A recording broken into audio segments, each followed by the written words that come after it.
BYD have 20% of the world's EV market share, and they now have a couple of sub-brands which you may or may not know about. So much like Toyota with their Lexus brand. Fang Cheng Bao, I think that's how you say it, is the premium brand, which is being developed currently by BYD. Currently the brand is mainly focused on producing electric sports utility vehicles, SUVs, and has only released one model so far, which was the plug-in hybrid electric vehicle. Everybody loved it. Basically, it was kind of known as the Leopard 5, otherwise known as the Bao 5. So that one looks like a really nice version of the Land Rover that you can currently go get now, but it's a hybrid. So really, really nice. So we're actually unsure if the Super 9 will come out as a battery electric vehicle or a hybrid, but it is expected to be a battery electric vehicle, of course. I'll go over what we do know about it at the end, but in all honesty, it's very little. So if you don't want to stay till the end, that's okay. You can go find something more interesting to watch. But there is some interesting stuff to note about it.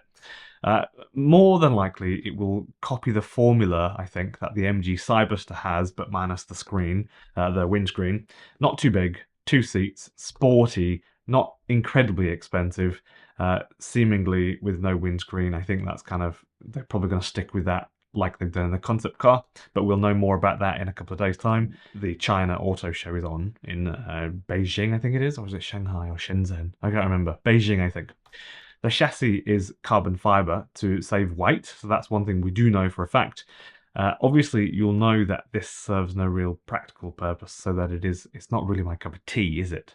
As I often probably you can deduce from what I say, but I think it is a beautiful toy for people with a few spare dollars, but not really serving a purpose to ordinary people that go to work to prop up society, basically.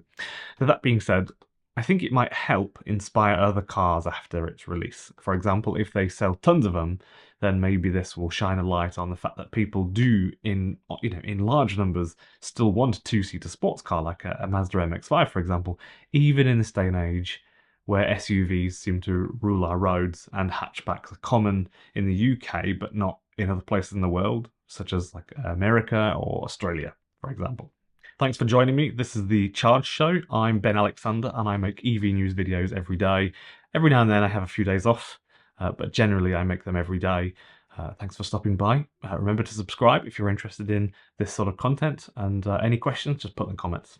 I think the real point of this car, this is what I think the real point of this car is to show you the brand's prowess. Brands come up with these kind of concept cars, put them out there sometimes, and they come out with these crazy cars, and they sometimes make them and sell them, kind of like if you bought a watch from a company that have designed a wristwatch and then they sent it down to the bottom of the Mariana Trench in the deep ocean, and then you decide that you want to buy a new watch from that company for yourself and your daily use. You would feel pretty good about your chances if you dropped your watch in the sink when you're shaving, for example. I think that's kind of why they do this sort of thing.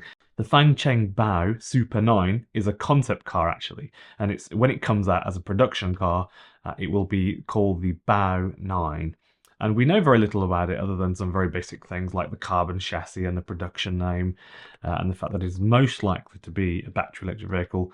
So Fang Cheng Bao is the newest and third brand from BYD, which was introduced last summer, and it ranks below the high-end Yang Wang, but above the Denza sub-brands.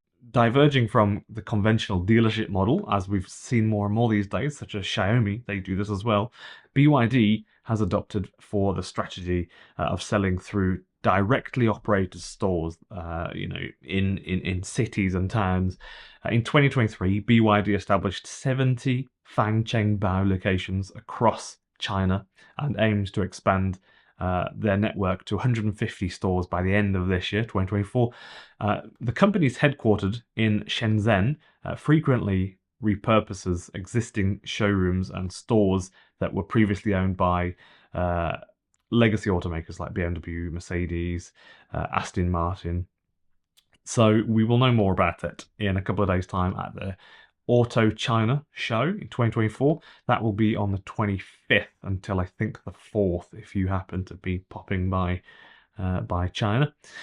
And yeah, there should be one on display there, and we should know more about it and have some really nice pictures. So at this point today, Tesla will also be releasing their PDF document, which I'm waiting for basically today, which outlines their Q1 results for the first few months of this year. So stay tuned to hear about that. I think people know that they may not have done as well as some people would hope. But like I said a month ago, they are still doing mind-bendingly well, given that it is a company that has only been selling cars in large numbers for a few years.